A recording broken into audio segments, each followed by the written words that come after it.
Hello ಸ್ನೇಹಿತರೆ, 2025ರ 5ನೇ ಸೆಮಿಸ್ಟರ್ನ ಒಂದು ಯು ಜಿ ಪೇಪರ್ ಆಗಿರುವಂಥ ಒಂದು ಎಂಪ್ಲಾಯಬಿಲಿಟಿ ಸ್ಕಿಲ್ಸ್ನ ಒಂದು ಪ್ರಶ್ನೆ ಪತ್ರಿಕೆ ತುಂಬ ಸುಲಭವಾಗಿ ಬಂದಿತ್ತು. ನನ್ನ ಯೂಟ್ಯೂಬ್ ಚಾನಲ್ಗೆ ಕಮೆಂಟ್ನ ಹಾಕಿದರೆ 2025ರ ಪ್ರಶ್ನೆ ಪತ್ರಿಕೆಗೆ ಕೀ ಆನ್ಸರ್ಸ್ನ ಕಳಿಸ್ಕೊಡಿ ಅಂತ ಹೇಳಿ. ಹಾಗಾಗಿ ಈ ವಿಡಿಯೋವನ್ನು ಮಾಡ್ತಾಯಿದ್ದೀನಿ. ಎಲ್ಲರೂ ಸಹ ಈ ವಿಡಿಯೋವನ್ನು ಎಲ್ಲೂ ಸ್ಕಿಪ್ ಮಾಡದೆ ಕೊನೆವರೆಗೂ ವಿಡಿಯೋವನ್ನು ನೋಡಿ. ಅದೇ ರೀತಿಯಾಗಿ ಈ ವಿಡಿಯೋಗೆ ಲೈಕ್ ಮಾಡಿ, ನಿಮ್ಮೆಲ್ಲ ಸ್ನೇಹಿತರಿಗೂ ಶೇರ್ ಮಾಡಿ, ನಮ್ಮ ಚಾನಲ್ಗೆ ತಪ್ಪದೆ ಸಬ್ಸ್ಕ್ರೈಬ್ ಮಾಡ್ಕೊಳ್ಳಿ. ನಾವು ಮಾಡುವಂಥ ಎಲ್ಲ ವಿಡಿಯೋಗಳ ನೋಟಿಫಿಕೇಷನ್ನ ಪಡಿಬೋದು ಅಂತ ಹೇಳ್ತಾ ಬನ್ನಿ ವಿಡಿಯೋನ ಸ್ಟಾರ್ಟ್ ಮಾಡ್ತಾ ಹೋಗೋಣ. ಕ್ವಶನ್ ಪೇಪರ್ 2025ರಲ್ಲಿ ಎಂಪ್ಲಾಯಬಿಲಿಟಿ ಸ್ಕಿಲ್ಸ್ನ ಯಾವೆಲ್ಲ ಪ್ರಶ್ನೆಗಳು ಬಂದಿದ್ವು, ಅದಕ್ಕೆ ಉತ್ತರ ಏನು ಅನ್ನೋದನ್ನು ನಾವು ಎಕ್ಸ್ಪ್ಲನೇಷನ್ ಬಿಡಿಸ್ತಾ ಹೋಗೋದಾದರೆ, ಮೊದಲನೇ ಪ್ರಶ್ನೆ, ಉದ್ಯೋಗಿಗೆ ಪ್ರತಿದಿನ, ವಾರ ಅಥವಾ ತಿಂಗಳಿಗೆ ಪಾವತಿಸಲಾಗುವ ಒಪ್ಪಂದಿತ ಮೊತ್ತಕ್ಕೆ ಬಳಸುವ ಪದ ಯಾವುದು ಅಂತ ಕ್ವಶನ್ ಕೇಳಿದ್ದಾರೆ. ಇದಕ್ಕೆ ಉತ್ತರ ಬಂದ್ಬಿಟ್ಟು ಕಮಿಷನ್ ಅನ್ನುವಂಥದ್ದು ಬರೋದಿಲ್ಲ, ಆಮೇಲೆ ಹೆಚ್ಚುವರಿ ಸಮಯ ಅನ್ನೋದು ಬರೋದಿಲ್ಲ, ನಿವೃತ್ತಿ ಫಲ ಅನ್ನೋದು ಬರೋದಿಲ್ಲ. ಏನಿದೆ ಸ್ಯಾಲ್ರಿ ಅನ್ನೋದೇನಿದೆ, ವೇತನ ಅನ್ನುವಂಥದ್ದು ಇದಕ್ಕೆ ಸರಿಯಾದ ಉತ್ತರ ಆಗುತ್ತೆ. ಅದೇ ಥರ ಈಗ ಮುಂದಿನ ಪ್ರಶ್ನೆಗೆ ನೋಡೋದಾದರೆ, ಎರಡನೇ ಪ್ರಶ್ನೆ, UPSCಯ ಪೂರ್ಣ ರೂಪ ಏನು ಅಂತ ಪ್ರಶ್ನೆ ಕೇಳಿದರೆ. UPSCಯ ಪೂರ್ಣ ರೂಪ ಏನು ಅಂತಂದರೆ union public service commission. Union public service commission, ಕನ್ನಡದಲ್ಲಿ ಕೇಂದ್ರ ಲೋಕಸೇವಾ ಆಯೋಗ ಅಂತ ಕರೀತಾರೆ. ಬಟ್ ಇಲ್ಲಿ ಇಂಗ್ಲೀಷ್ ವರ್ಡ್ನೇ ಕನ್ನಡದಲ್ಲಿ ಕೊಟ್ಟಿರೋದ್ರಿಂದ ಯೂನಿಯನ್ ಪಬ್ಲಿಕ್ ಸರ್ವಿಸ್ ಕಮಿಷನ್ ಅನ್ನುವಂಥದ್ದು ಆಪ್ಷನ್ ಎ ಸರಿಯಾದ ಉತ್ತರ ಆಗುತ್ತೆ. ಮೂರನೇ ಪ್ರಶ್ನೆ ನೋಡೋದಾದರೆ ಏನು ಕೇಳಿದ್ದೀನಿ, UPSC ವಿವಿಧ ನಾಗರಿಕ ಸೇವೆಗಳಿಗಾಗಿ ಅಭ್ಯರ್ಥಿಗಳನ್ನು ಆಯ್ಕೆ ಮಾಡಲು ನಡೆಸುವಂಥ ಪ್ರಾಥಮಿಕ ಪರೀಕ್ಷೆ ಏನು ಅಂತ ಕೇಳಿದ್ದೇನೆ. NDA ಅನ್ನುವಂಥದ್ದು ನ್ಯಾಷನಲ್ ಡಿಫೆನ್ಸ್ ಅಕಾಡೆಮಿ ಅನ್ನೋದು ಬರ್ತದೆ. ಆಮೇಲೆ ಸಿವಿಲ್ ಸರ್ವಿಸ್, ಇದು CSAT ಅನ್ನೋದು UPSCಯಲ್ಲಿ ನಡೆಯುವಂಥದ್ದೊಂದು ಇದು. ಆಮೇಲೆ NTA ಪರೀಕ್ಷೆನೂ ಅಲ್ಲ, ಆಮೇಲೆ JEE ಅಡ್ವಾನ್ಸ್ ಪರೀಕ್ಷೆನೂ ಅಲ್ಲ. UPSC ವಿವಿಧ ನಾಗರಿಕ ಸೇವೆಗಳಿಗಾಗಿ ಅಭ್ಯರ್ಥಿಗಳನ್ನು ಆಯ್ಕೆ ಮಾಡಲು ನಡೆಸುವಂಥ ಒಂದು ಪ್ರಾಥಮಿಕ ಪರೀಕ್ಷೆ ಏನು ಅಂತಂದರೆ CSAT, civil service aptitude test ಅಂದ್ಬಿಟ್ಟು ಪ್ರಿಲಿಮ್ಸ್ ಎಕ್ಸಾಮಲ್ಲಿ 2 ಪೇಪರ್ ಇರುತ್ತೆ. ಅದರಲ್ಲಿ CSAT ಅನ್ನುವಂಥದ್ದು ಒಂದು ಪತ್ರಿಕೆ ಆಗಿರುತ್ತೆ. ಮುಂದಿನ ಪ್ರಶ್ನೆ ನೋಡೋದಾದರೆ, UPSC ನಾಗರಿಕ ಸೇವಾ ಪರೀಕ್ಷೆಗೆ ಬರೆಯುವ ಸಾಮಾನ್ಯ ವರ್ಗದ ಅಭ್ಯರ್ಥಿಗಳ ಗರಿಷ್ಠ ವಯಸ್ಸು ಎಷ್ಟು ಅಂತ ಪ್ರಶ್ನೆ ಕೇಳಿದ್ದಾರೆ. ಇದು ರಿಪೀಟೆಡ್ ಕ್ವಶನ್ ಅನ್ಕೋತೀನಿ. UPSC ನಾಗರಿಕ ಸೇವಾ ಪರೀಕ್ಷೆ ಬರೀಬೇಕು ಅಂತ ಸಾಮಾನ್ಯ ಅಭ್ಯರ್ಥಿಗಳು ಬರೀಬೇಕು ಅಂತಂದರೆ ಅವರಿಗೆ ಗರಿಷ್ಠ ವಯಸ್ಸು ಎಷ್ಟು ಅಂತಂದರೆ 32 ವರ್ಷ ಆಗಿರುತ್ತೆ. ಈಗ ನೋಡೋದಾದರೆ OBC ಅವ್ರಿಗೆ 35 ವರ್ಷ ಗರಿಷ್ಠ ವಯಸ್ಸಾಗಿರುತ್ತೆ. SC ST ಬಂದುಬಿಟ್ಟು 38 ವರ್ಷ ಗರಿಷ್ಠ ವಯಸ್ಸಾಗಿರುತ್ತೆ. 38 ವರ್ಷ ಗರಿಷ್ಠ ವರ್ಷ ಆಗಿರುತ್ತೆ. ಇದಕ್ಕೆ ಉತ್ತರ ಬಂದುಬಿಟ್ಟು ಸಾಮಾನ್ಯ ವರ್ಗದ ಅಭ್ಯರ್ಥಿಗಳಾಗಿರೋದ್ರಿಂದ 32 ವರ್ಷ ಸರಿಯಾದ ಉತ್ತರ ಆಗಿರುತ್ತೆ. ಮುಂದಿನ ಪ್ರಶ್ನೆ ನೋಡೋದಾದರೆ, ಭಾರತದಲ್ಲಿ ಸ್ಪರ್ಧಾತ್ಮಕ ಪರೀಕ್ಷೆಗಳ ಹಿನ್ನೆಲೆಯಲ್ಲಿ NDA ಏನನ್ನು ಸೂಚಿಸ್ತದೆ ಅಂದ್ಬಿಟ್ಟು ನಾನು ಆಗಲೇ ಹೇಳಿದೆ. ನ್ಯಾಷನಲ್ ಡಿಫೆನ್ಸ್ ಅಕಾಡೆಮಿ, NDA ಅಂತಂದರೆ ನ್ಯಾಷನಲ್ ಡಿಫೆನ್ಸ್ ಅಕಾಡೆಮಿ ಅನ್ನುವಂಥದ್ದು ಇದಕ್ಕೆ ಉತ್ತರ ಆಗುತ್ತೆ. ನೋಡೋದಾದರೆ, KSRTCಯಲ್ಲಿ ಚಾಲಕ ಹುದ್ದೆಗೆ ಅಗತ್ಯವಿರುವ ಕನಿಷ್ಠ ವಿದ್ಯಾರ್ಹತೆ ಏನು, ಎಜುಕೇಷನ್ ಕ್ವಾಲಿಫಿಕೇಷನ್ ಏನು KSRTC ಡ್ರೈವರ್ಗೆ ಅಂತ ಪ್ರಶ್ನೆ ಮಾಡಿದ್ದಾರೆ. ಇದಕ್ಕೆ ಭಾರಿ ವಾಹನ ಅಂದರೆ ಹೆವಿ ಲೈಸೆನ್ಸ್ ಜೊತೆಗೆ SLC ಕ್ವಾಲಿಫಿಕೇಷನ್ ಇಟ್ಕೊಂಡಿತ್ತು ಅಂತಂದರೆ ಅವರು ಡ್ರೈವರ್ಗೆ ಎಲಿಜಿಬಲ್ ಇರ್ತಾರೆ. ಅದರಿಂದಾಗಿ ಆಪ್ಷನ್ ಎ ಸರಿಯಾದ ಉತ್ತರ ಆಗುತ್ತೆ ಇದಕ್ಕೆ. ನಾವು ಮುಂದಿನ ಪ್ರಶ್ನೆ ನೋಡೋಣ. ಮುಂದಿನ ಪ್ರಶ್ನೆ ಬಂದ್ಬಿಟ್ಟು, ಕರ್ನಾಟಕದ ಆಡಳಿತ ಸೇವೆ ಅಂದರೆ ಪರೀಕ್ಷೆಯನ್ನು ನಡೆಸುವಂಥ ಜವಾಬ್ದಾರಿ ಹೊಂದಿರುವಂತಹ ಸಂಸ್ಥೆ ಯಾವುದು? ಕರ್ನಾಟಕ ಅಡ್ಮಿನಿಸ್ಟ್ರೇಟಿವ್ ಸರ್ವಿಸ್ KASನ ಯಾವ ಸಂಸ್ಥೆ ನಡೆಸುತ್ತೆ ಅಂತ ಕೇಳಿದ್ದಾರೆ. ಕರ್ನಾಟಕದಲ್ಲಿ KAS ಹುದ್ದೆಗೆ ಪರೀಕ್ಷೆಯನ್ನು ನಡೆಸುವಂಥದ್ದು KPSC. ಇದು KPSC ಅನ್ನುವಂಥದ್ದು KAS ಜೊತೆಗೆ ಇನ್ನು ಕೆಲವೊಂದು ಈಗ ಮೊನ್ನೆ ರೀಸೆಂಟ್ಲಿ ಆದಂಥ PDO ಎಕ್ಸಾಮ್ ಆಗಿರುವಂಥದ್ದು, ಆಮೇಲೆ ಗ್ರೂಪ್ C, ಗ್ರೂಪ್ D ಎಲ್ಲ ಹುದ್ದೆಗಳನ್ನು ಜಾಸ್ತಿಯಾಗಿ KPSCನೇ ನಡೆಸ್ತಾ ಇರುತ್ತೆ. ಅದರಿಂದಾಗಿ KAS ಪರೀಕ್ಷೆಯನ್ನು ನಡೆಸುವಂಥದ್ದು KPSC ಸಂಸ್ಥೆನೇ. ಮುಂದಿನ ಪ್ರಶ್ನೆ ನೋಡೋಣ. ಮುಂದಿನ ಪ್ರಶ್ನೆಯಲ್ಲಿ, UPSC ನಾಗರಿಕ ಸೇವಾ ಪರೀಕ್ಷೆಗೆ ಸಿದ್ಧವಾಗಲು ಯಾವ ದಿನಪತ್ರಿಕೆಯು ವ್ಯಾಪಕವಾಗಿ ಶಿಫಾರಸು ಮಾಡಲ್ಪಟ್ಟಿದೆ? ಅಂದರೆ ಇದು ಯಾವುದಕ್ಕೆ ಸಂಬಂಧಪಟ್ಟಿದೆ ಅಂತಂದರೆ UPSC ಎಕ್ಸಾಮ್ಗೆ ಸಿಲೆಬಸ್ಗೆ ಸಂಬಂಧಪಟ್ಟಂಥ ಪ್ರಶ್ನೆ ಇದಾಗಿದೆ. UPSC ಪರೀಕ್ಷೆಗೆ ಪ್ರಿಪೇರ್ ಆಗಬೇಕು ಅಂತಂದರೆ ಯಾವ ದಿನಪತ್ರಿಕೆ ಇದಕ್ಕೆ ಬೆಸ್ಟು ಅಂತ ಪ್ರಶ್ನೆ ಮಾಡಿದ್ದಾರೆ. ಇದಕ್ಕೆ ಸರಿಯಾದ ಉತ್ತರ ಬಂದ್ಬಿಟ್ಟು ದ ಹಿಂದೂ ಅನ್ನುವಂಥ ಒಂದು ಪತ್ರಿಕೆ ಬೆಸ್ಟು. ಯಾಕಂತಂದರೆ ತುಂಬ ಮಾಹಿತಿಗಳು ದ ಹಿಂದೂ ಅನ್ನೋ ಪತ್ರಿಕೆಯಲ್ಲಿ ಸಿಗುತ್ತೆ. ಅದರಿಂದಾಗಿ ನಾಗರಿಕ UPSC ಪರೀಕ್ಷೆಗೆ ಹಿಂದೂ ಅನ್ನುವಂಥ ಪತ್ರಿಕೆ ಸರಿ. ಮುಂದಿನ ಪ್ರಶ್ನೆ ನೋಡೋಣ. ಮುಂದಿನ ಪ್ರಶ್ನೆಯಲ್ಲಿ ಈಗ ಪ್ರಾದೇಶಿಕ ಗ್ರಾಮೀಣ ಬ್ಯಾಂಕ್ಗಳಲ್ಲಿ ನೇಮಕಾತಿಗಾಗಿ ವಿಶೇಷವಾಗಿ ನಡೆಸುವ ಪರೀಕ್ಷೆ ಯಾವುದು ಅಂತ ಪ್ರಶ್ನೆ ಮಾಡಿದ್ದಾರೆ. ಇಲ್ಲಿ ನಾವು ಆಪ್ಷನ್ಸ್ ನೋಡಬೇಕಾಗುತ್ತೆ. ಏನಿದೆ, IBPS RRB ಇದೆ, SBI ಕ್ಲರ್ಕ್ ಇದೆ, RBI ಗ್ರೇಡ್ B ಅಂತ ಇದೆ, KPSC ಗ್ರೂಪ್ C ಇದೆ. ಇದು ನಾವು ಎಲಿಮಿನೇಷನ್ ಮೆಥಡಲ್ಲಿ ನೋಡೋದಾದರೆ ಇದಕ್ಕೆ KPSC ಗ್ರೂಪ್ C ಅನ್ನೋಂಥದ್ದು ಬರೋದಿಲ್ಲ. ಬ್ಯಾಂಕಿಂಗ್ ಪರೀಕ್ಷೆನ KPSC ನಡೆಸೋದಿಲ್ಲ. ಅದೇ ರೀತಿಯಾಗಿ SBI ಕ್ಲರ್ಕು ಗ್ರಾಮೀಣ ಬ್ಯಾಂಕ್ಗಳಿಗೆ ನಡೆಸೋದಿಲ್ಲ. ಆಮೇಲೆ RBI ಗ್ರೇಡ್ Bನೂ ಗ್ರಾಮೀಣ ಬ್ಯಾಂಕ್ಗಳಿಗೆ ನಡೆಸೋದಿಲ್ಲ. ಆಲ್ಮೋಸ್ಟ್ ಎಲ್ಲ ಬ್ಯಾಂಕ್ಗಳ ಪರೀಕ್ಷೆಯನ್ನು IBPS ನಡೆಸ್ತಾ ಇರುತ್ತೆ. ಇಲ್ಲ ಅಂತಂದರೆ ಈ ಕೆಲವೊಂದು ಬ್ಯಾಂಕ್ಸ್ RBI ಮತ್ತು SBI ಮಾತ್ರ ಅದ್ರದ್ದು ಸಪ್ರೇಟ್ ವೆಬ್ಸೈಟ್ ಮೂಲಕ ಅದು ಅಪ್ಲಿಕೇಶನ್ನ ಬಿಡ್ತಾರೆ. ಅದು ಬಿಟ್ಟರೆ ಇನ್ನೆಲ್ಲ ಎಕ್ಸಾಮ್ಗಳನ್ನು ಕೂಡ IBPS ಬಿಡ್ತಾರೆ. ಇಲ್ಲಿ ಆಪ್ಷನ್ ಕೊಟ್ಟಿದ್ದಾರೆ ನೋಡಿ, IBPS RRB ಅಂತ ಇದರಲ್ಲೇ ಕೊಟ್ಟಿದ್ದಾರೆ. ರೂರಲ್ ರಿಲಿಜನಲ್ ಬ್ಯಾಂಕ್ ಅಂದ್ಬಿಟ್ಟು RRB ಅಂತಂದರೆ ಇದಕ್ಕೆ ಉತ್ತರ ಬಂದ್ಬಿಟ್ಟು ಆಪ್ಷನ್ A ಸರಿಯಾದ ಉತ್ತರ ಆಗುತ್ತೆ. IBPS RRB ಅನ್ನೋಂಥದ್ದು ಸರಿಯಾದ ಉತ್ತರ ಆಗುತ್ತೆ. ಮುಂದಿನ ಪ್ರಶ್ನೆ ನೋಡೋದಾದರೆ, ಭಾರತದಲ್ಲಿ ಸರ್ಕಾರಿ ಶಾಲೆಗಳಲ್ಲಿ ಶಿಕ್ಷಕರ ನೇಮಕಾತಿಗಾಗಿ ಈ ಕೆಳಗಿನ ಯಾವ ಪರೀಕ್ಷೆಯನ್ನು ನಡೆಸಲಾಗುತ್ತದೆ? ಇದರಲ್ಲಿ ಬಂದ್ಬಿಟ್ಟು NET ಅನ್ನುವಂಥದ್ದು ಇದು ಸಹಾಯಕ ಪ್ರಾಧ್ಯಾಪಕರಿಗೆ ನಡೆಸ್ತಕ್ಕಂಥ ಒಂದು ಎಲಿಜಿಬಲ್ ಪೇಪರ್. ಇದು ಗೇಟ್ ಅನ್ನುವಂಥದ್ದು ಕೂಡ ಶಾಲಾ ಶಿಕ್ಷಕರಿಗೆ ಬರೋದಿಲ್ಲ. ಆಮೇಲೆ SSC CGL ಅನ್ನುವಂಥದ್ದು SSC ಸಂಸ್ಥೆ ನಡೆಸ್ತಕ್ಕಂಥ ಒಂದು ಪರೀಕ್ಷೆ. ಹಾಗಾಗಿ ಶಿಕ್ಷಕರಿಗೆ ನಡೆಸುವಂಥ ಪರೀಕ್ಷೆ ಬಂದ್ಬಿಟ್ಟು CTET ಅಂದ್ಬಿಟ್ಟು, ಕರ್ನಾಟಕ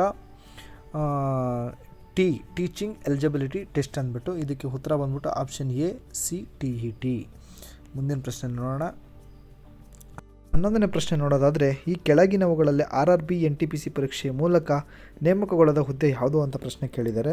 ಇಲ್ಲಿ ಪ್ರತಿಯೊಬ್ಬರು ಸಹ ಇಲ್ಲಿ ಎಕ್ಸಾಮ್ ಬರೆದಂಥವ್ರು ತುಂಬ ಜನ ಕನ್ಫ್ಯೂಸ್ ಆಗಿರ್ತೀರ. ಇಲ್ಲಿ ಪ್ರಶ್ನೆ ಏನು ಕೇಳಿರೋದು ಅಂತಂದರೆ, ನೇಮಕಗೊಳ್ಳದ ಹುದ್ದೆ ಯಾವುದು ಅಂತ ಕೇಳಿದ್ದಾರೆ. ತುಂಬ ಜನ ನೇಮಕ ಮಾಡೋ ಹುದ್ದೆ ಅಂತ ಅನ್ಕೊಬಿಟ್ಟಿರ್ತೀರ. ಇಲ್ಲಿ ಕೇಳಿರೋಂಥ ಪ್ರಶ್ನೆ ಯಾವ ಹುದ್ದೆಗೆ RTPC RRB NTPC ಪರೀಕ್ಷೆ ನಡೆಸೋದಿಲ್ಲ ಅಂತ ಕೇಳಿದ್ದಾರೆ. ಇದಕ್ಕೆ ಆನ್ಸರ್ ಏನು ಅಂತ ನೋಡೋದಾದರೆ, ಇದಕ್ಕೆ ಟ್ರ್ಯಾಕ್ ನಿರ್ವಾಹಕರು ಕೂಡ RRB NTPC ಪರೀಕ್ಷೆ ನಡೆಸುತ್ತೆ. ಸಹಾಯಕ ಸ್ಟೇಷನ್ ಮಾಸ್ಟರ್ಗೂ ಕೂಡ RRB NTPC ಪರೀಕ್ಷೆ ನಡೆಸುತ್ತೆ. ಆಮೇಲೆ ಕ್ಲರ್ಕ್ಸ್ ಗುಮಾಸ್ತರಿಗೂ ಕೂಡ RRB NTPC ಪರೀಕ್ಷೆ ನಡೆಸುತ್ತೆ. ಈ RRB NTPC ಪರೀಕ್ಷೆ ಮೂಲಕ ನೇಮಕಗೊಳ್ಳದ ಹುದ್ದೆ ಯಾವುದು ಅಂತಂದರೆ ಜೂನಿಯರ್ ಇಂಜಿನಿಯರ್. ಅದಕ್ಕೆ ಆನ್ಸರ್ ಬಂದ್ಬಿಟ್ಟು ಜೂನಿಯರ್ ಇಂಜಿನಿಯರ್, ಆಪ್ಷನ್ C ಸರಿಯಾದ ಉತ್ತರ ಆಗುತ್ತೆ. ಜೂನಿಯರ್ ಇಂಜಿನಿಯರ್ಗೆ ಬಂದ್ಬಿಟ್ಟು RRB JE ಅನ್ನುವಂಥ ಒಂದು ಇದು ಜೂನಿಯರ್ ಇಂಜಿನಿಯರ್ಗೆ ಪರೀಕ್ಷೆ ನಡೆಸುತ್ತೆ. ಮುಂದಿನ ಪ್ರಶ್ನೆ ನೋಡೋಣ. ಮುಂದಿನ ಪ್ರಶ್ನೆ ತುಂಬ ಸುಲಭವಾಗಿ ಕೇಳಿದ್ದಾರೆ. ಈ ಕೆಳಗಿನವುಗಳಲ್ಲಿ ಯಾವುದು ಸಮಸಂಖ್ಯೆಯಾಗಿದೆ ಅಂತ ಕೇಳಿದ್ದಾರೆ. ಸಮಸಂಖ್ಯೆ ಅಂತಂದರೆ ಯಾವ ಸಂಖ್ಯೆ 2ರಿಂದ ಭಾಗ ಆಗುತ್ತೆ ಅದು ಎಲ್ಲವೂ ಸಮಸಂಖ್ಯೆ ಆಗಿರುತ್ತೆ. ಇಲ್ಲಿ ಸಮಸಂಖ್ಯೆ ಯಾವುದು? 42, ಆಪ್ಷನ್ C ಸರಿಯಾದ ಉತ್ತರ. ಪ್ರಶ್ನೆ ನೋಡೋದಾದರೆ 48 ಮತ್ತು 72ರ ಮಾಸ ಕೇಳಿದ್ದಾನೆ. ಮಾಸಹ ಕಂಡುಹಿಡಿಬೇಕು ಅಂತಂದರೆ ಒಂದು ಸಿಂಪಲ್ ಟ್ರಿಕ್ ಏನು ಅಂತಂದರೆ 48 ಮತ್ತು 72 ಬರ್ಕೊಳ್ಳಿ.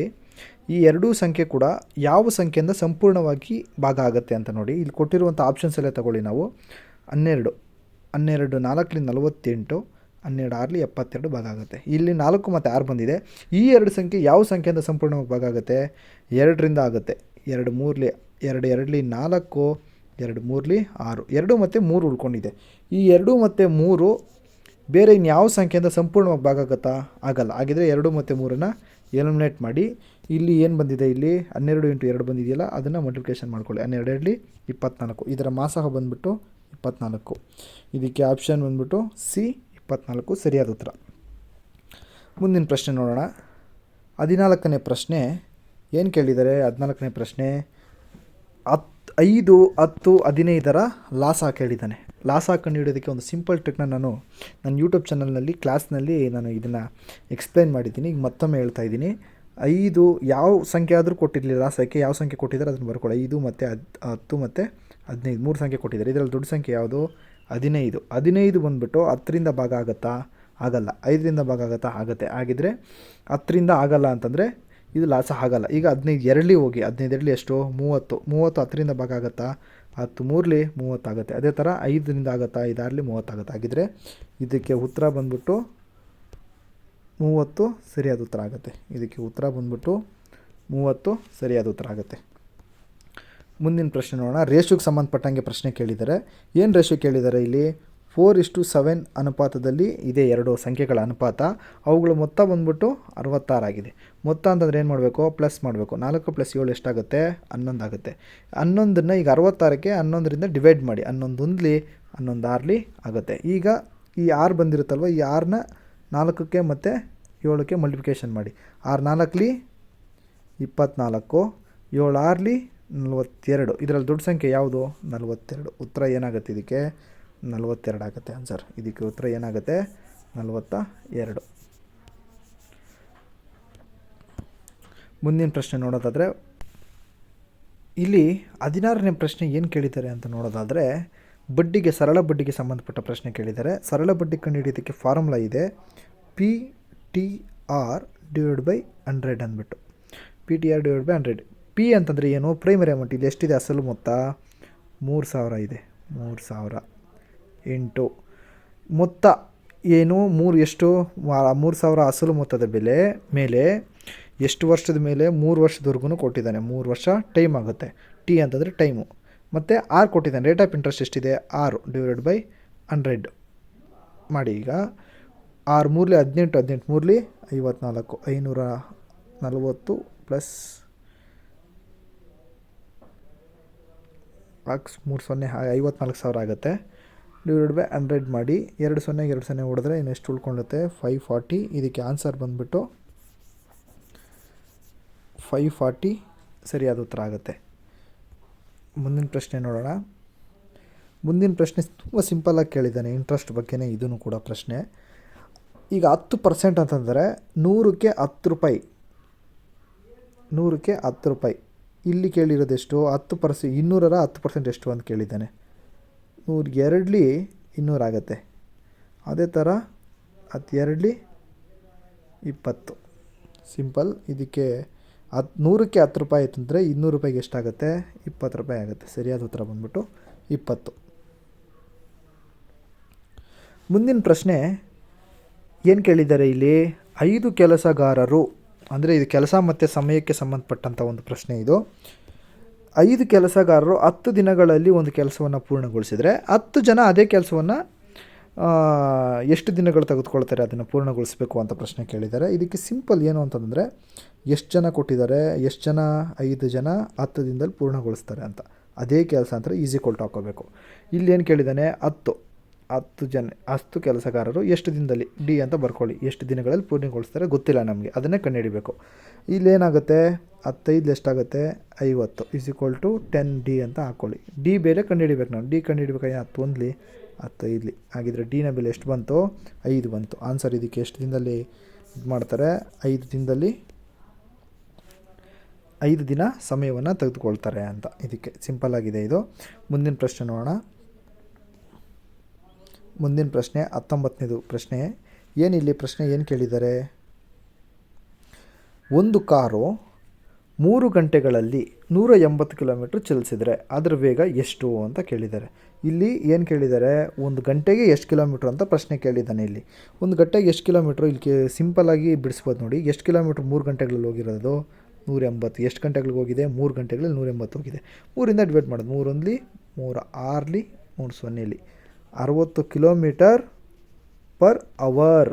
60 ಕಿಲೋಮೀಟರ್ ಪರ್ ಅವರ್ ಸ್ಪೀಡ್ನಲ್ಲಿ ಆ ಕಾರು ಚಲಿಸ್ತಾ ಇದೆ. ಇದಕ್ಕೆ ಆನ್ಸರ್ ಏನು? ಬಿ, 60 ಕಿಲೋಮೀಟರ್ ಪರ್ ಅವರ್ನಲ್ಲಿ ಚಲಿಸ್ತಾ ಇದೆ. ಸ್ನೇಹಿತರೆ, ಮುಂದೆ ಇನ್ನೂ ತುಂಬ ಪ್ರಶ್ನೆಗಳು ಇದ್ದಾವೆ. ಅದನ್ನು ಮುಂದಿನ ವಿಡಿಯೋದಲ್ಲಿ ನೋಡೋಣ. ಎಲ್ಲರೂ ಕೂಡ ಈ ವಿಡಿಯೋಗೆ ಒಂದು ಲೈಕ್ ಮಾಡಿ, ನಿಮ್ಮ ಎಲ್ಲ ಸ್ನೇಹಿತರಿಗೂ ಶೇರ್ ಮಾಡಿ, ನಮ್ಮ ಚಾನಲನ್ನು ಸಬ್ಸ್ಕ್ರೈಬ್ ಮಾಡ್ಕೊಳ್ಳಿ. ಮುಂದಿನ ವಿಡಿಯೋಗಾಗಿ ನಿಮಗೆ ನೋಟಿಫಿಕೇಷನ್ ಬರುತ್ತೆ. ನಿಮ್ಮೆಲ್ಲ ಸ್ನೇಹಿತರಿಗೂ ಶೇರ್ ಮಾಡಿ.